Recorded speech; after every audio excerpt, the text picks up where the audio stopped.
Hello, welcome back to Cricket Nerds. A little bit of a weird setup at the moment.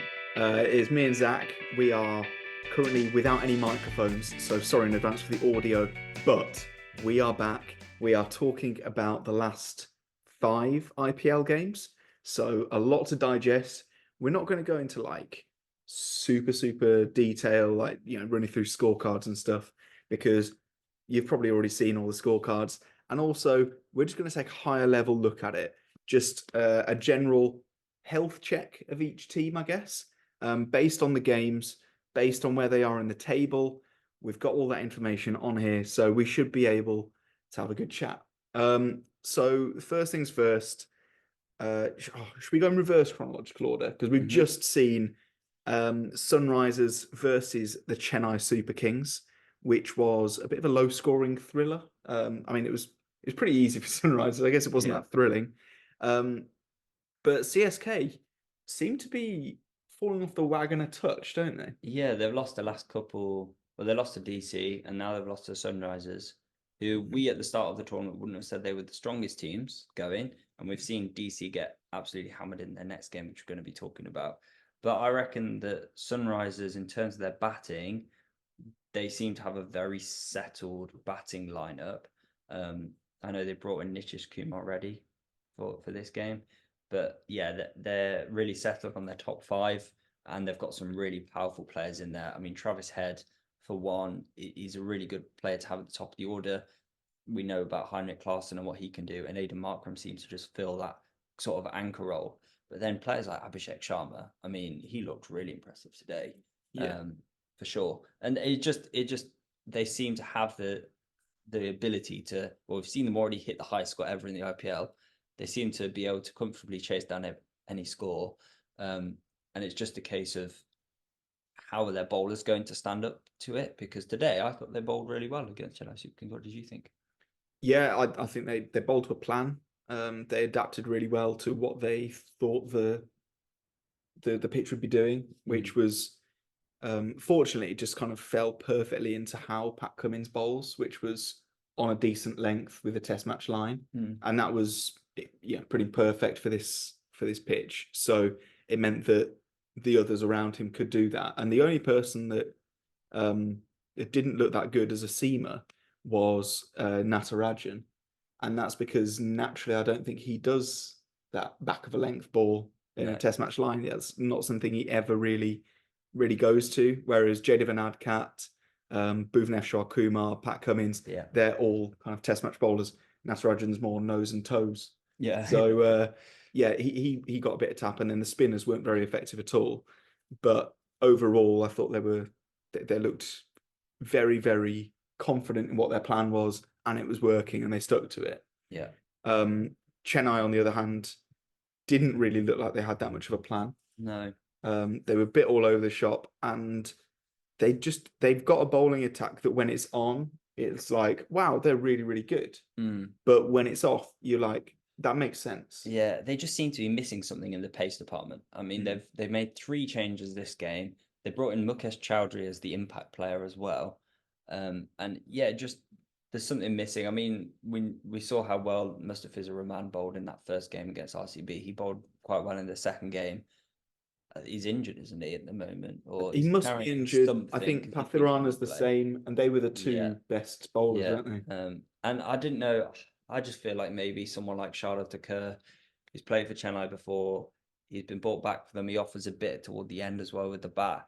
I don't know. For me, he just seemed like the sensible player to bring in when Deepak Chahar, Mukesh Chowdhury, Tushar Deshpande, they're not having as good a season as they have done in the past. I don't know if it's because they're now playing in India when we know they did really well in the UAE. I don't know if that's the sort of difference, but yeah, Chennai will definitely be hoping that their seamers can come to the party a bit more, and some of their batters who aren't firing, like Ruturaj Gaikwad, for example, can start scoring a lot of runs. Did I have Gaikwad as like the potential top run scorer? I think you might have done, yeah. But yeah, his batting, it hasn't been great. Maybe it's the captaincy issue that's going on. I don't know. But there are a few things that Chennai can do, and we obviously haven't got Benji's Chennai. He's the Chennai fan, isn't he? We Yeah. haven't got his opinion on In that. some ways, I think that's a good thing because there'd be a lot of anger and we're quite yeah. chilled on this podcast right now, but there would be a lot of anger Yeah, going yeah. on. But one thing I want to pick out is because this is just, we're looking for general health check of each team. And I'd say that CSK and Sunrisers are almost the wrong way round in the way that they're playing. Chennai, they kind of batted in a very Sunrisers-esque way, which was a bit all over the shop and a very kind of fluid batting order.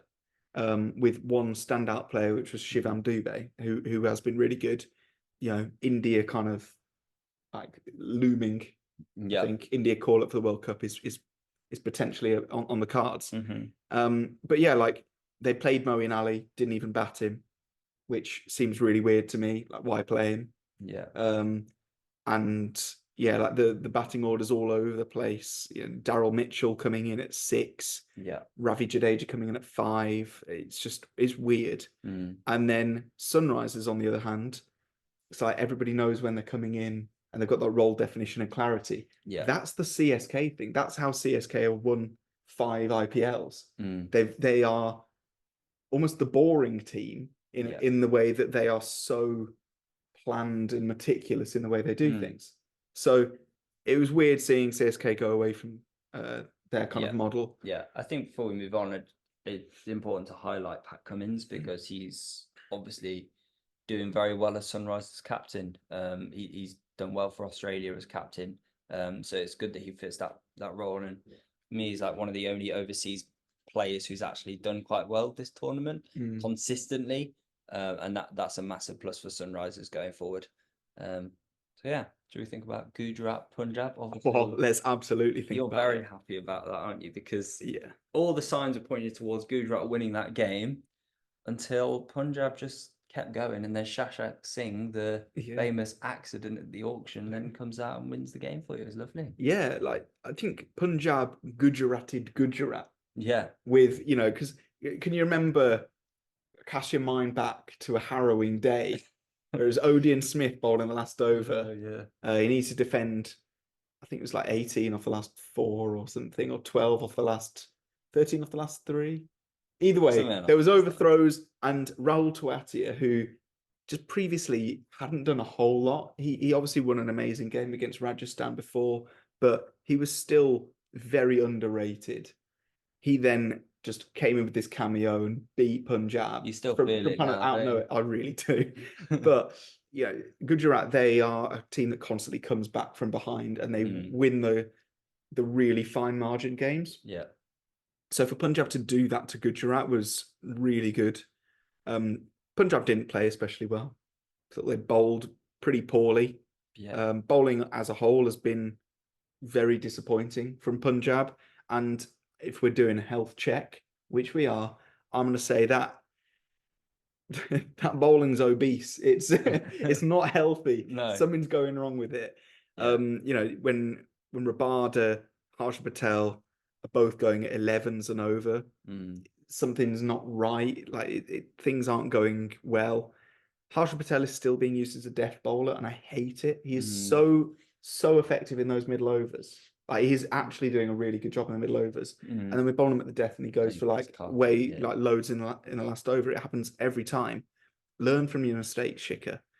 And again, Tewatia came in and 23 off 8, and that's the kind of thing that happens. There just seems to be inconsistency for Punjab. I think we can go to Gujarat in a second. In terms of someone like Sam Curran, for example, some games he's done, like you think of that first game, how effective he was with the bat. I think it was the fixture previous where he's actually pretty decent with the ball. He's kind of hot and cold, which you don't want. You want someone who is in form for the majority of the tournament. Think of someone like Johnny Bairstow. He's consistent, but he's consistently getting middling scores. He's not pushing on, and he's been doing that since the England-India series, hasn't he? So, yeah, there's a few players like that. However, there are some really exciting young Indians in the Punjab squad, like Prabhsimran Singh, like Shashank Singh, who seem to be performing really well. And if the overseas players can join in, then Punjab could probably do quite well in this tournament and push for that promotion, not promotion, a playoff spot. Playoff spot. That's yeah. I mean, so I think this Punjab Kings game was that victory was the highest. I've got a weird stat. the highest percentage of runs scored by uncapped players to lead to victory. It was like 60% of the runs for Punjab, which in a 200-run chase is actually very impressive. Yeah. Were Prabhsimran Singh, Ashutosh Sharma, and Shashank Singh. So that's brilliant. That's really good. And Ashutosh Sharma, I'm so glad he got a debut. He was on my list of kind of high impact uncapped players that I wanted. And he was definitely high impact, impact player. Exactly. I've got to say though, Punjab Kings were lucky. Absolutely, there were chances that went down from Gujarat, edges flying, all that sort of stuff. So it's not a great thing for Punjab. It's obviously really important that they got the win. Oh yeah, for sure. But they're not suddenly looking like, oh, this is it. This is the turning point. Yeah. And don't, if you're a Punjab fan, enjoy the win. Like me, I'm a Punjab fan. I'm enjoying the win, but I'm not suddenly thinking, oh, we're turning it around now. We're going to win every game from here. We're not. Yeah. Like it's not a strong, settled team yet. Yeah. But it can be. Yeah. Gujarat, on the other hand, have got very big glimmers of hope. Shubman Gill looked incredible. Yeah, for me with Gujarat, it's that if we're looking at it from a health check point of view, for me, when they lost Hardik Pandya, it was less about his batting. For me, it was more about his captaincy, his fielding, and his bowling. That were the three main things for me, because Gujarat, the way they've won their games have been from Shubman Gill at the top of the order, cameos from people like Kane Williams and Matthew Wade. I know he's not in this tournament. Ridham and Saha, Sai Siddhartha, and Vijay Shankar. They've all given cameos, and then Rahul Tewati finishing. That's been the blueprint for Gujarat batting since they've been introduced into the tournament. We've not even mentioned Rashid Khan, his dirty wrists. Like they have the batting to do well. The bowling has been the thing that has allowed them to get to the final or win the tournaments. Because if you think about their bowling with someone like Rashid Khan in there, matched with Mohit Sharma, but then the bowling of Hardik Pandya and Mohammad Shami, those two aren't in here this year, which means they're relying on Umesh Yadav, who's getting on a bit and isn't as effective. He has some weaknesses. They're relying on inexperience of Noor Ahmed, who we know he bowled well against Punjab. And they're relying on someone like Amatullah Ahmadzai, I might have pushed that. Azmatullah Omarzai, who to be that Hardik Pandya, and he's not quite as effective. So yeah, they're relying on certain players, and I think that's the problem with Gujarat at the moment is their bowling. I don't know what your thoughts are. Yeah, I mean, I'm confused at some of the decisions they made because one of the players that they've brought in the previous games that's actually done very well, he's always kind of economic, and when you're going against a team that does historically struggle against spin, to not play Sai Kishore, I thought was a really weird move. I get that he doesn't bat, but still, like I'd rather play him than Nalkande, who bowled not even a full over. What was the point in playing him? Like he's a number 11, and you've brought him in to bowl one over. So I think Sai Kishore could have done a far better job. And then I think their overseas, it's such a difficult balance to strike because you don't have Hardik Pandya that can do a bit of both. Yeah, you've got to go Omarzai, don't you? Yeah, like Azmatullah Omarzai, he is that balance, but didn't really use him that effectively. No. And then, you've got Umesh Yadav, who he's got a function, but he's not always going to win you a game. Well, they didn't trust him to bowl the last over. No, exactly. And that says a lot, doesn't it? But they've got like Spencer Johnson. I feel like they left some of their most potent players on the bench. And obviously it didn't help that David Miller wasn't playing. No. But also it didn't help Punjab that Liam Livingstone wasn't playing. So I say, that's kind of, that cancels out. But leaving Sai Kishore and Spencer Johnson on the bench, they're the two players that I think I'd have been the most scared of, because think about how pathetic Punjab looked against who's the KKR fast bowler? Is his surname Sharma? What's he called? I'm gonna get it up. One sec. Harshit Rana, that's the one. Oh yeah. Harshit Rana, when he was bowling thunderbolts, Punjab looked all over the shop. Spencer Johnson is that high pace point of difference, and they didn't play him. And I just think that's where they might have fallen down. But overall, Gujarat looked like a middling squad, I'd say. Yeah. I reckon Gujarat still look quite strong. I don't think they're going to finish near the bottom. I could be wrong by saying that. I could have jinxed them. I'm sorry, Gujarat fans. But I think this bringing someone like Spencer Johnson, that having the extra factor of, yes, we have someone who's a banker in terms of it's got a bit of star quality. I think that's really good. Leo, like we've said, they're missing Mohamed Shami, who was that for them. But yeah, I think next game's against Lucknow Super Giants, so it'll be pace against pace. Mayank Yadav versus Spencer Johnson. Who knows? That'll be good to see. But yeah, our next game was this. You've mentioned Kolkata Knight Riders. They beat Delhi Capitals very convincingly after posting the second highest ever score in the IPL, just missing out on the top score that Sunrisers had got previously. It was absolutely ridiculous. And Sunil Narine, who I was kind of thinking he just does it against RCB, 85 off 39 deliveries, absolutely ridiculous. Him at the top of the order doing things like that when you've still got Shreyas Iyer, Venkatesh Iyer, Andre Russell, Rinku Singh. It's just he's such a bonus because I would like going into this tournament, I was like, there's no way he is going to be good at the top of the order. No. He's always been an absolute certainty that he's getting a duck at the top of the order, or just doing nothing. And 85 or 39 is not only a handy cameo, that's a match-winning total. And it really meant that KKR had the upper hand straight from the off, from the power play. And I mean, Delhi Capitals, from looking pretty decent last game, looked absolutely diabolical. The way they bowled against Sunil Narine was awful. I know Sunil Narine, obviously, it takes a lot to get 85 or 39, but the way he bats, you just have to bowl sensible test match lines. Just back of a length outside off stump. He's going to swing, it's going to get top edged, or he's going to miss it and he's going to get bowled. That's the way I would bowl to Sunil Narine, but I'm not an expert.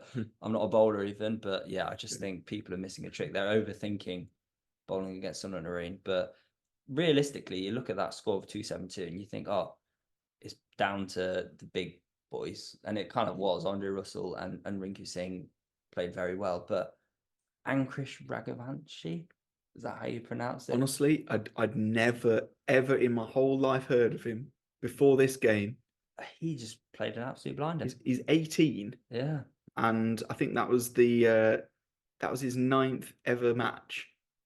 And in 9th ever T20 professionally. And he just insane. I mean, he did well in the 2022 Under-19 World Cup. So he wasn't a complete unknown, but he was to me.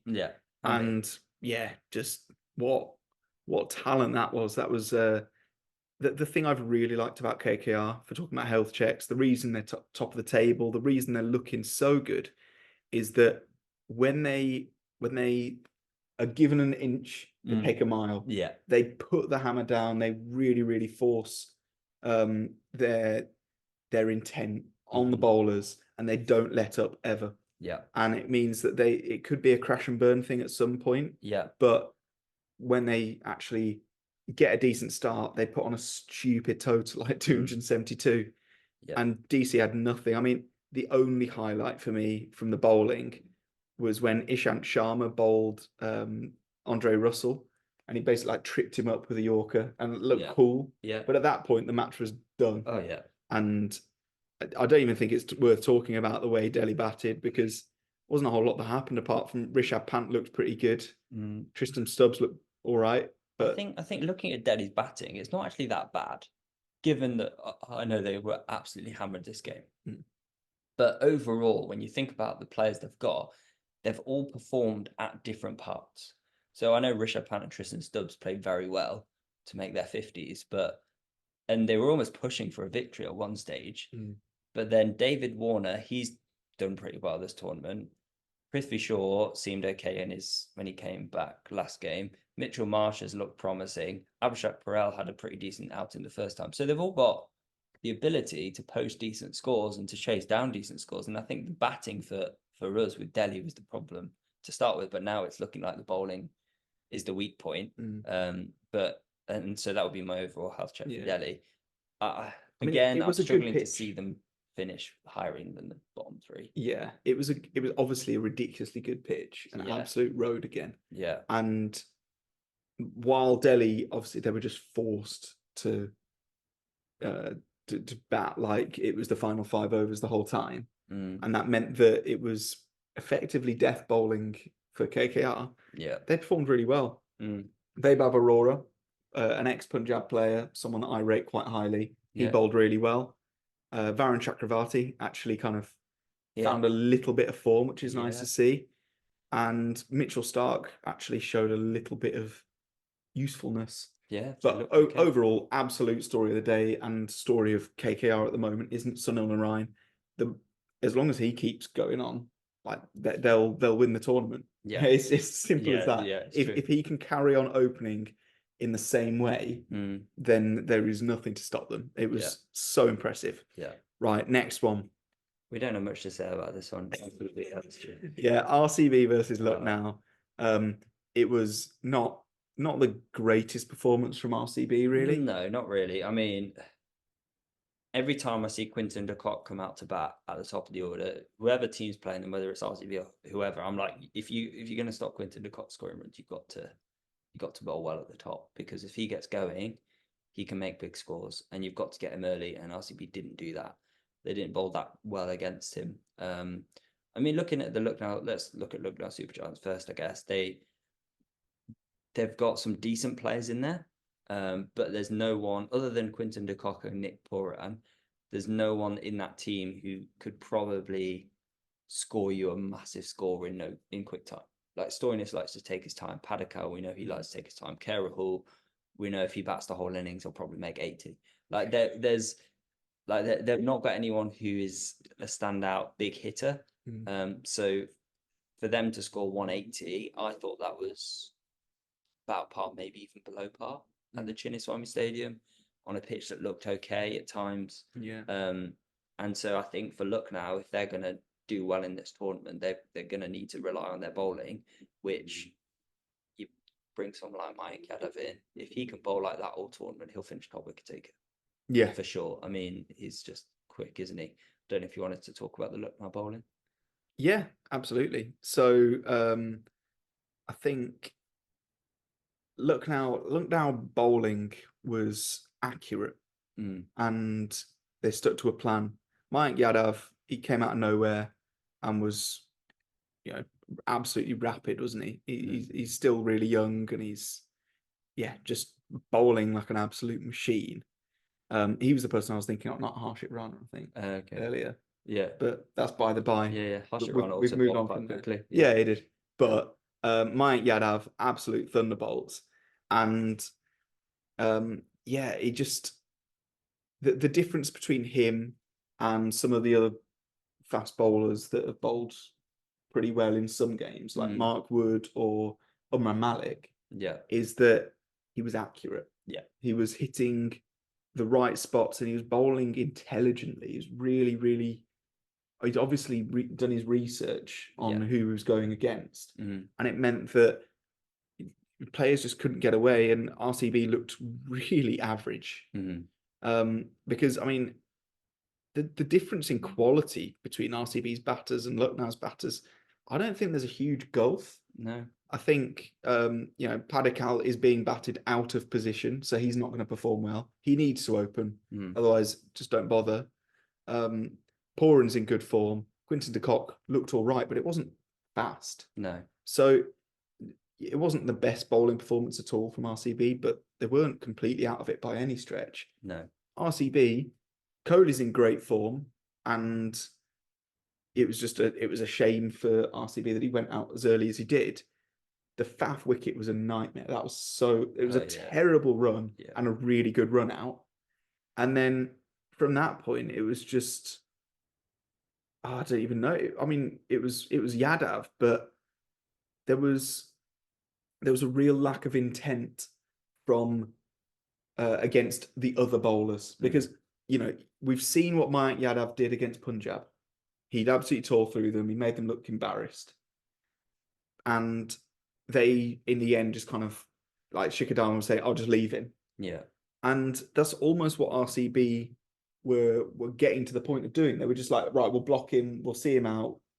This is what it is. And it was when it was Anuj Rawat and Mahepal Lomraw in. And one thing that I really liked from Lomraw was that when the other bowler from the other end was coming on, he then took him on. Yeah. And he knew that the game was getting away from them. He needed to show some intent. And the thing that Anuj Rawat didn't quite manage to do was exactly that. He couldn't at least rotate the strike. Yeah. But he couldn't really push the intent against the other bowlers. Yeah. I mean, Anuj Rawat kept trying to use the pace of Mayank Yadav, but he kept failing, he kept missing. Whereas someone like Glenn Maxwell did the opposite, and that's how he got out. He didn't use the pace of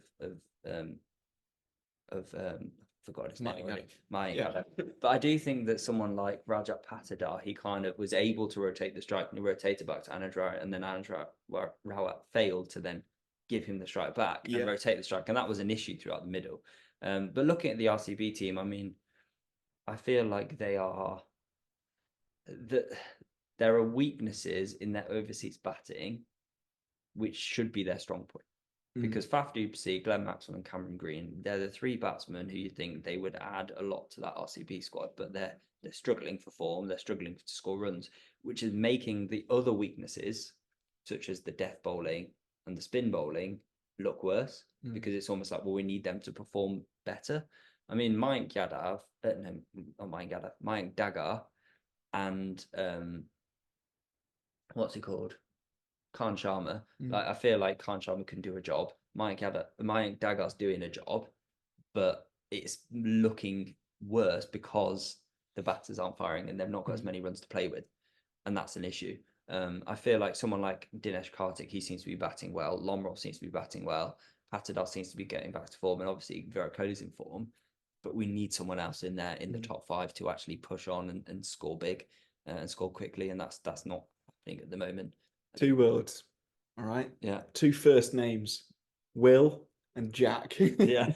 Okay. Will, I think there needs to be a bit of a reshuffle for RCB. Yeah. I think Anuj Rawat didn't look great at all. No. And it would potentially be time to give him a little bit of a break, give the gloves to Dinesh Karthik, get in someone like Saurav Chauhan, who I want to see play.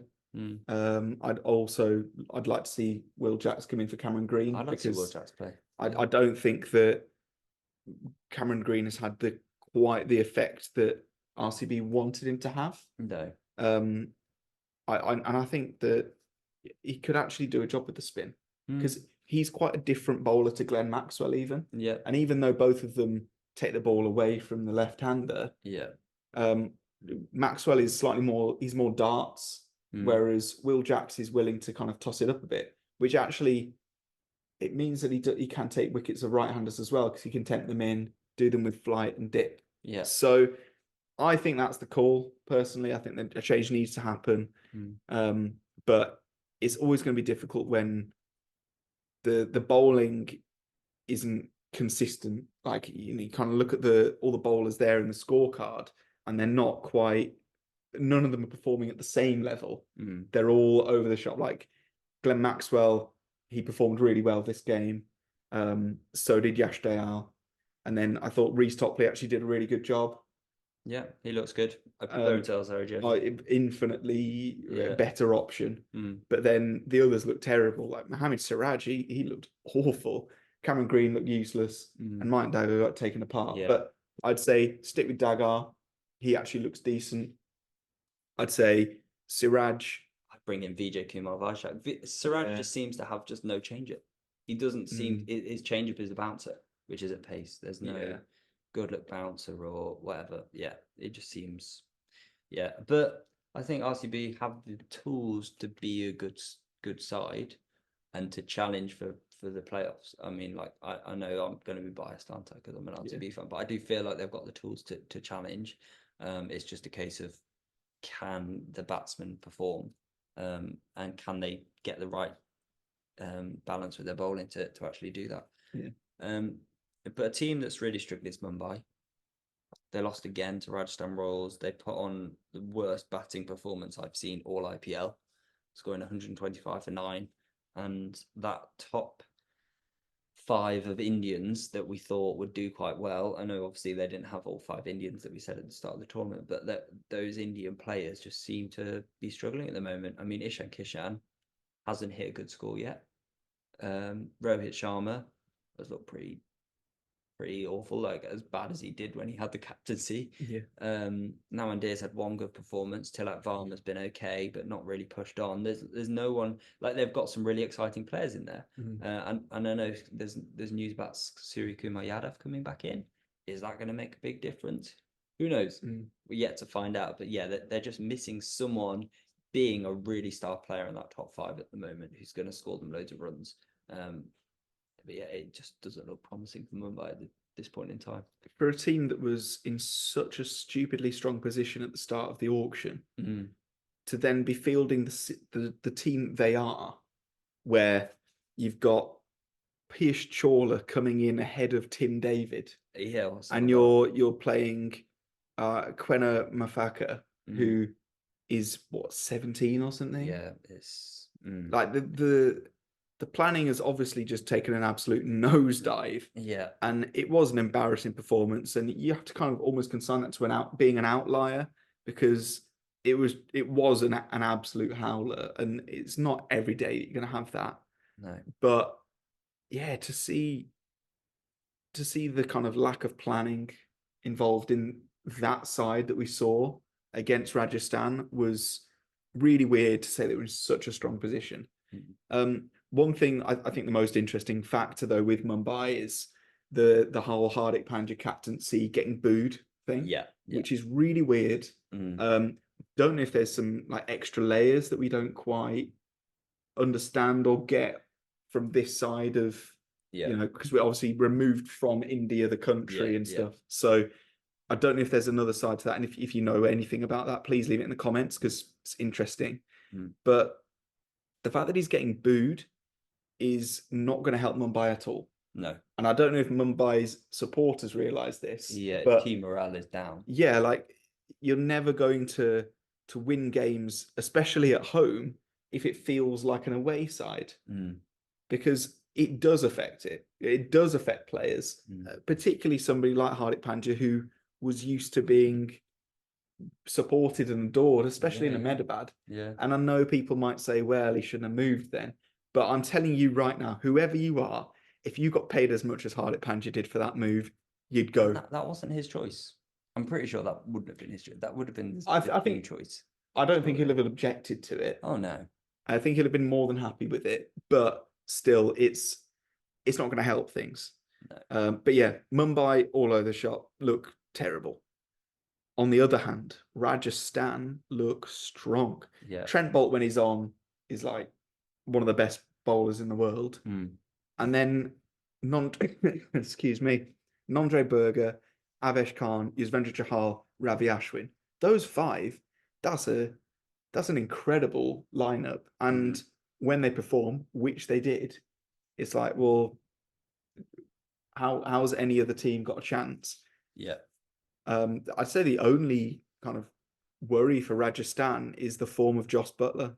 And Yashasvi Jaiswal. And Jaiswal, yeah. Just their top 2 really are not in the best form. But I mean, Rian Parag has basically carried Rajasthan in their batting department, you'd say. Yeah. You look at their bowling lineup, you think, they're all, as you've said, they're all performing very well, very strongly.